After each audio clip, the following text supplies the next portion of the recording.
Welcome to Democracy Now!, democracynow.org, the War and Peace Report. I'm Amy Goodman.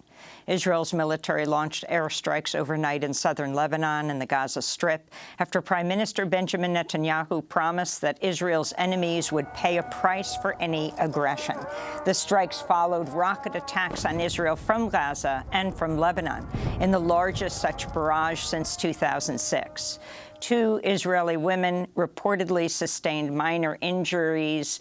The Palestinian Ministry of Health in Gaza said Israeli airstrikes hit a children's hospital east of Gaza, terrorizing medical workers and patients but causing no injuries. In the occupied West Bank, gunmen opened fire on a vehicle near an illegal settlement near Jericho, killing 2 sisters and injuring a 3rd person, their mother. Meanwhile, tensions were high at the Al-Aqsa Mosque in occupied East Jerusalem ahead of Friday prayers after Israeli soldiers were filmed beating and tear-gassing Palestinian worshippers earlier this week during the holy month of Ramadan. Later in the broadcast, we'll speak with Mohammed El-Kurd, Palestine correspondent for The Nation magazine. More than 3,300 Afghan men and women employed by the United Nations remained idled for a second straight day Thursday after the Taliban ordered a ban on women's staff in Afghanistan. This is Amina Mohammed, the UN's Deputy Secretary General. It's a clear violation of our fundamental human rights of women. I have met our female staff members, and they're essential for UN's work, including in the delivery of life-saving assistance. And some national colleagues have already experienced restrictions on their movements. This comes as the UN warns a record 28.3 million people in Afghanistan are in need of assistance this year, with 6 million of them one step away from famine. Meanwhile, the Biden administration's released its long-anticipated report on the withdrawal of U.S. troops from Afghanistan in 2021. The report found U.S. officials should have begun an evacuation sooner, but determined actions taken by former President Trump set the stage for chaos as the Taliban overran the capital, Kabul. In the United States, the Tennessee House of Representatives voted Thursday to expel 2 Democratic members for joining peaceful protests against gun violence inside the state capitol last week. Justin Jones of Nashville and Justin Pearson of Memphis, both African-American, from Tennessee's 2 largest cities. Jones made an impassioned case against the proceedings before the Republican supermajority voted 72-25 to expel him. We called for you all to ban assault weapons, and you respond with an assault on democracy. That is why the nation is watching you today. And I say to my colleagues on the other side of the aisle that no matter what you vote, you have the votes, but you will not be victorious, because there are generations of young people who see what is going on. They were called the Tennessee Three, but the 3rd Democratic representative, Gloria Johnson of Knoxville, who is white, narrowly survived a vote on her expulsion. Thursday's extraordinary proceedings were interrupted at times by thousands of protesters who packed the House gallery and flooded the Capitol grounds to support the lawmakers and their efforts to stem gun violence in the wake of the March 27th mass shooting at Covenant School in Nashville, which left 3 adults and 3 9-year-old students dead. President Biden condemned the expulsions as shocking, undemocratic, and without precedent. After headlines will go to Nashville to speak with one of the expelled state representatives, Justin Jones. Supreme Court Justice Clarence Thomas is facing renewed calls for his impeachment after a ProPublica investigation revealed he failed to report frequent luxury trips paid for by the GOP billionaire Harlan Crow.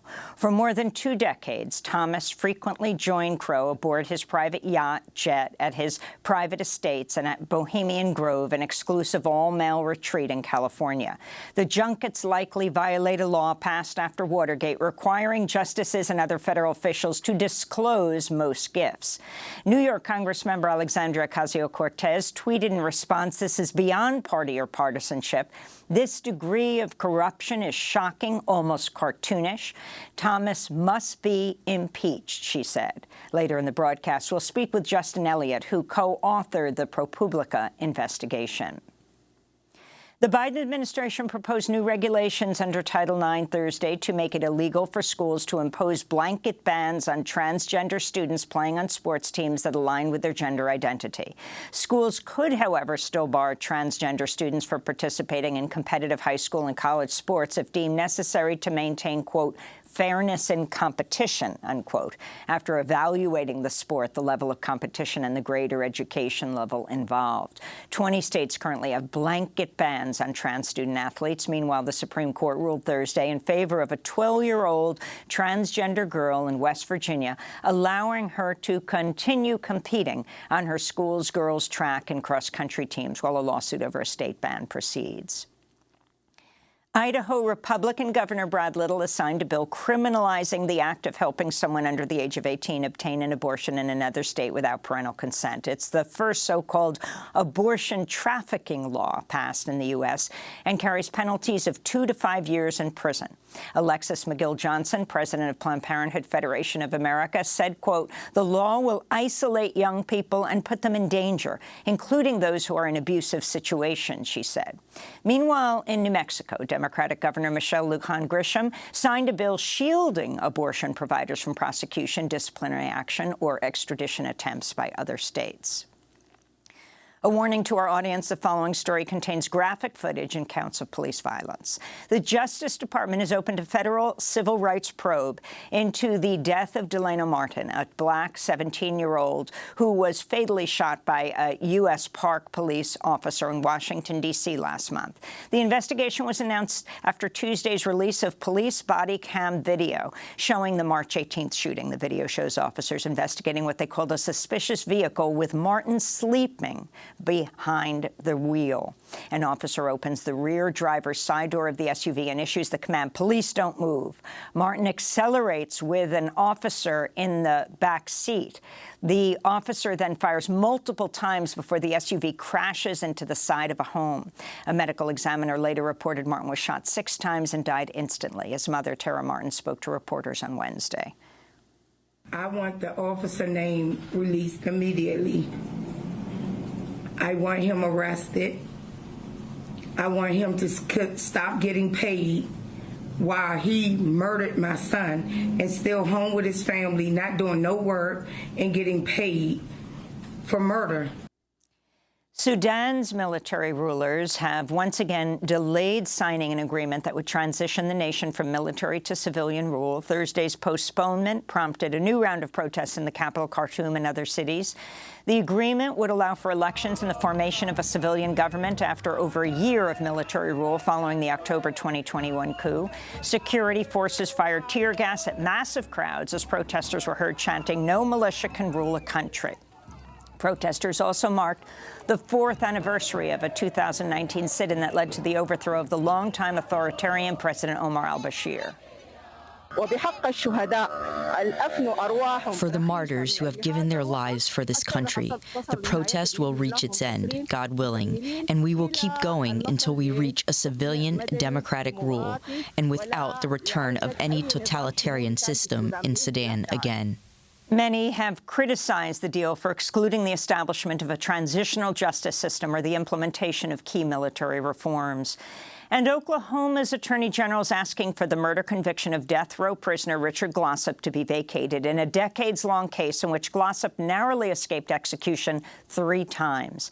In 1997, 19-year-old maintenance worker Justin Sneed killed the owner of a budget motel in Oklahoma. He admitted to the murder but accused Glossip, the motel's manager, of orchestrating it, allowing Sneed to avoid the death penalty. Glossip has always maintained his innocence.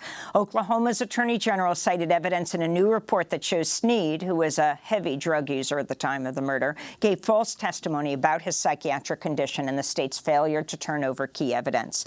An appeals court must now decide whether to vacate Glossip's conviction and order a new trial. Glossip is currently scheduled to be executed May 18th. And those are some of the headlines. This is Democracy Now!, democracynow.org, The War and Peace Report. I'm Amy Goodman.